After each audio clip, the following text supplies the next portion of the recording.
Flex ko lang po ang aking Air Jordan 1 Heritage. Nabili ko pa nung November 2022. Nung December ko lang nagamit. Ayan. Sa traditional nating paikot-ikot para makita lahat ng anggulo ng sapatos. Ganda kasi ng Air Jordan 1. Halos kakulay nito yung Air Jordan 1 Chicago at yung bread. Ayan. Picture naman sa office habang wala pa yung mga kasama. Pag maaga ka, lahat ng mga kapapicture ka muna. Yan.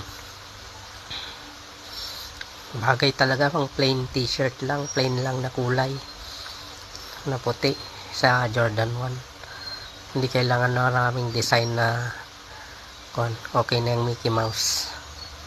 Yan. Picture naman sa mall. Ito naman ako na yun sa Robinson. Yan. Yan. Sa Anta.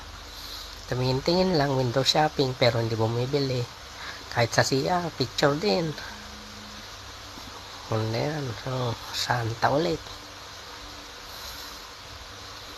Yan. CR na naman.